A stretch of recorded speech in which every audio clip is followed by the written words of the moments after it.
Assalamualaikum dan salam sejahtera. Saya orang baru ini berdua Amin dan ahli kumpulan saya ialah Dia, Munirah dan Murasyah. Dan tajuk pembentangan utamanya untuk subjek hubungan etnik adalah NKRA dapat menyumbang kepada hubungan etnik dan keharmonian kaum yang lebih baik. NKRA merupakan akronim kepada National Key Result Area yang juga dikenali sebagai bidang keberhasilan utama negara. Malaysia merupakan sebuah negara yang berbilang kaum dan ini merupakan salah satu karakteristik unik bagi negara ini. Walaupun masyarakat memiliki pelbagai kejayaan, bahasa, adat dan cara hidup masing-masing, kepimpinan dan juga kerjasama rakyat di Malaysia telah membawa kepada keharmonian yang dicapai sekarang. NKRA telah diumumkan oleh Perdana Menteri Datuk Seri Najib Tun Razak pada 27 Julai 2009 di Pusat Konvensyen Antarabangsa Putrajaya PICC. NKRA telah diperkenalkan untuk pelaksanaan yang selaras dengan rancangan Malaysia ke-10. Beliau menerangkan mengenai indeks prestasi utama KPI bagi 6 teras NKRA iaitu 1. Mengurangkan kadar jenayah. Kedua, memerangi rasuah. Ketiga, meluaskan akses kepada pendidikan berkualiti dan berkemampuan. Keempat, meningkatkan taraf hidup rakyat berpendapatan rendah. Kelima, memperkasa prasarana luar bandar dan pendalaman.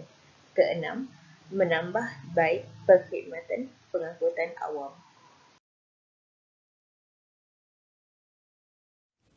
Bidang teras pertama dalam NKRA ialah mengurangkan kadar jenayah. Kerajaan telah membahagikan bidang pengurangan jenayah kepada 3 bahagian yang utama iaitu jenayah jalanan, keselamatan awam dan peningkatan prestasi agensi penguatkuasaan. Bagi jenayah jalanan, termasuk seperti curi ragut, samun tanpa bersenjata dan samun berkawan tanpa senjata api. Bagi keselamatan awam, pasukan-pasukan sukarela yang sedia ada terutamanya rela dikemaskinikan dan diberikan latihan yang cukup secara lebih teratur. Pihak kerajaan menyeragamkan uniform mereka agar dapat dilibatkan bersama PDRM khususnya dalam usaha membasmi jenayah jalanan. Balai-balai yang berdekatan juga telah dinaik taraf dan peralatan-peralatan yang diperlukan juga ditambah seperti menambah kemudahan CCTV di kawasan yang berisiko untuk berlaku jenayah. Untuk peningkatan prestasi agensi penguatkuasaan, Kementerian Dalam Negeri bekerjasama dengan Jabatan Peguam Negara dan Jabatan Perdana Menteri, mereka mengkaji cara-cara untuk mempercepatkan proses perundangan terhadap kes-kes yang tertangguh, seperti dengan mewujudkan tribunal atau mahkamah khas bagi jenayah jalanan.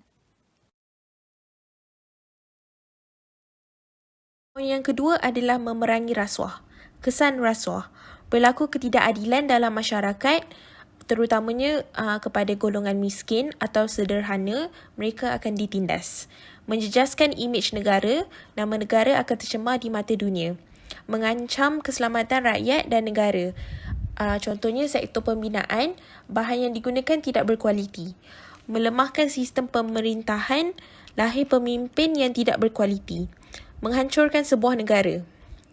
Langkah-langkah memerangi rasuah, yang pertama adalah penguatkuasaan undang-undang, kempen kesedaran, penubuhan Suruhanjaya Pencegahan Rasuah iaitu SPRM, mempermudahkan urusan melalui ICT, lebih selamat, penerapan nilai murni di sekolah, pendidikan Islam, pendidikan moral, pendidikan sivik dan kewarganegaraan, didikan agama yang mencukupi sejak kecil.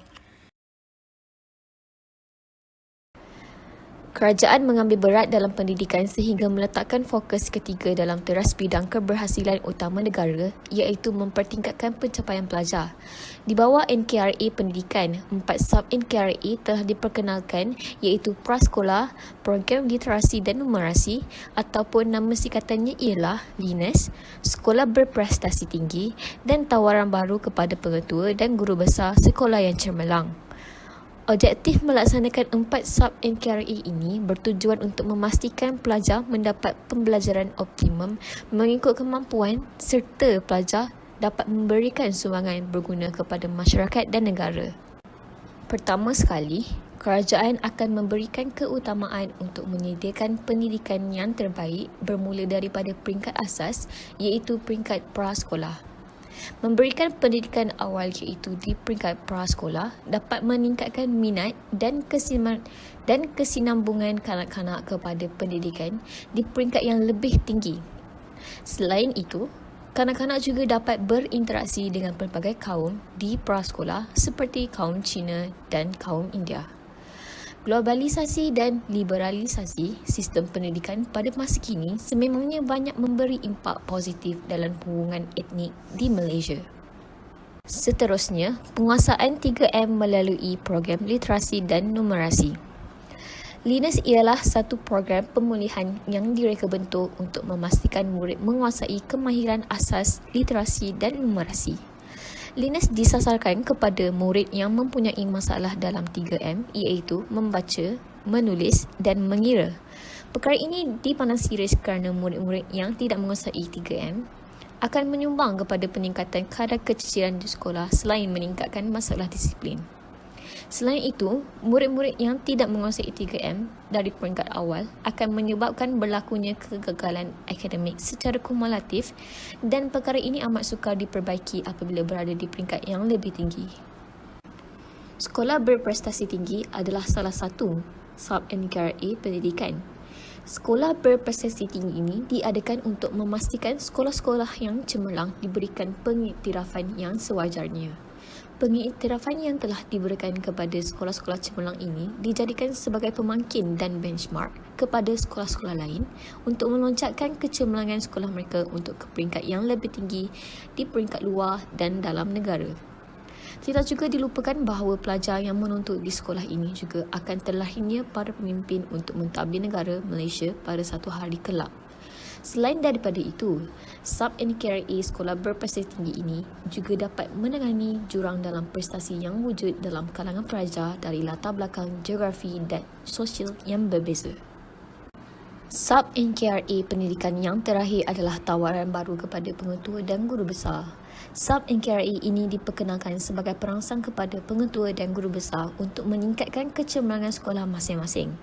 Penekanan diberikan kepada pencapaian pengetua dan guru besar supaya mereka sedar akan kepentingan dalam meningkatkan prestasi para pelajar di sekolah. Oleh itu, bagi pengetua dan guru besar yang berjaya melonjakkan kecemerlangan sekolah, maka ganjaran kewangan dan bukan kewangan diberikan sebagai menghargai usaha yang telah mereka tonjolkan. Bagi sekolah-sekolah yang tidak menunjukkan prestasi yang cemerlang, maka kerajaan akan memperkenalkan program pembangunan prestasi sekolah, School Improvement Program, SIP, sebagai kaedah untuk membantu sekolah-sekolah ini meningkatkan prestasi. SIP merupakan program pembangunan daripada peringkat bawah ke atas di mana pihak KPM memberi bantuan mengikut keperluan sekolah. Kementerian Pembangunan Wanita, Keluarga dan Masyarakat telah dilantik sebagai Menteri Pimpinan bagi teras NKRA yang keempat, iaitu mempertingkatkan taraf hidup isi rumah yang berpendapatan rendah, low income household.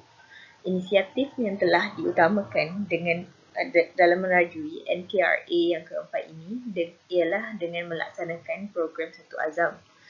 Program Satu Azam merupakan program yang menjana pendapatan dengan aktiviti ekonomi yang kecil-kecilan, contohnya perniagaan, ternakan, jahitan, pertanian dan lain-lain.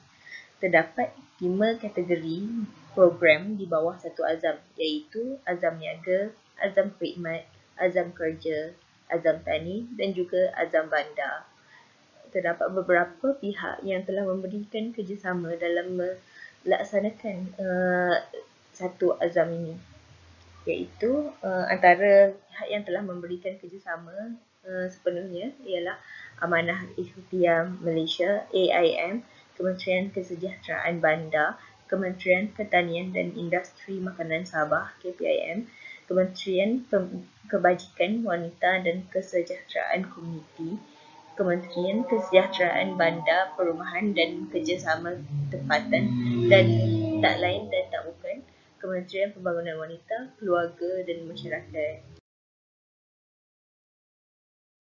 Usaha NKRA LIH ini adalah untuk memberi kepada golongan miskin dan kurang bernasib baik sebuah jaringan keselamatan sosial yang efektif di samping menyediakan insentif dan juga peluang untuk perniagaan yang dapat membantu rakyat ke arah mengurangkan polariti dan ketidakselarasan antara golongan rakyat yang kaya dan juga yang miskin. Ini telah terbukti juga bahawa inisiatif ini memastikan yang tiada sesiapa yang ketinggalan tanpa mengira bangsa dan kaum dengan melihat kaji selidik yang telah dilakukan bagi membandingkan hasil pendapatan pada tahun 2016 dan 2019 bahawa hasil pendapatan telah meningkat bagi setiap kaum. Seterusnya ialah bidang NKRA dalam memperkasakan prasarana luar bandar dan pedalaman. Pihak kerajaan telah memperkasakan infrastruktur di luar bandar dan kawasan pedalaman, seperti meningkatkan liputan rangkaian jalan raya di kawasan luar bandar. Jalan-jalan yang dibina terdiri daripada 3 kategori iaitu jalan berturap, jalan kerikil dan jalan tanah. Ini untuk memberi kemudahan kepada rakyat untuk berhubung. Selain itu, kerajaan menyediakan kemudahan bekalan air yang bersih kepada semua rakyat. Hal ini kerana sebelum tahun 2012, hanya sekitar 62% air bersih di kawasan pedalaman Sabah dan Sarawak. Jadi, kos sebanyak 2 bilion ringgit diperuntukkan oleh kerajaan untuk meningkatkan liputan bekalan air bersih sehingga 90%. Seterusnya ialah pihak kerajaan meningkatkan liputan bekalan elektrik di Sabah dan Sarawak. Selain mengalami masalah kekurangan bekalan air bersih, kawasan pedalaman dan luar bandar di Sabah dan Sarawak juga mengalami masalah liputan bekalan elektrik yang rendah, iaitu hanya 80%.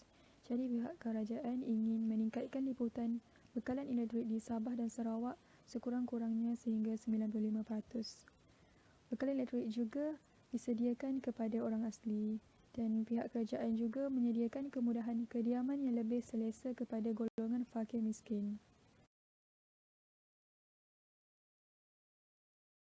Poin yang terakhir adalah menambah baik perkhidmatan pengangkutan awam. Kebaikannya, mengurangkan kesesakan lalu lintas, memendekkan masa perjalanan, menjimatkan kos perbelanjaan, mengurangkan pencemaran udara dan kes kemalangan akan berkurang. Langkah memperbaiki pengangkutan awam, mengkaji dan mengenal pasti kawasan yang memerlukan pengangkutan awam, menguatkuasakan undang-undang, menggunakan tenaga alternatif pada pengangkutan awam, melancarkan aplikasi pengangkutan awam, memudahkan cara pembayaran tiket, mesra orang kurang upaya OKU dan warga tua. Tuntasnya, 6 bidang NKRA iaitu mengurangkan kadar jenayah, memerangi rasuah, meluaskan akses kepada pendidikan berkualiti dan berkemampuan, meningkatkan taraf hidup rakyat berpemberantahan rendah, memperkasa prasarana luar bandar dan pedalaman, dan menambah baik perkhidmatan pengangkutan awam. Setiap 6 bidang NKRA ini dapat menyumbang kepada hubungan etnik dan keharmonian kaum yang lebih baik. Seperti yang kita tahu, pemumpukan hubungan etnik antara masyarakat adalah amat penting bagi kesejahteraan negara. Justru itu, NKRA ini juga merupakan manifestasi kerajaan dalam meletakkan amanah dan mandat rakyat di kedudukan tertinggi dan bermaruah. Di samping mencapai konsep satu Malaysia di mana rakyat didahulukan dan pencapaian diutamakan.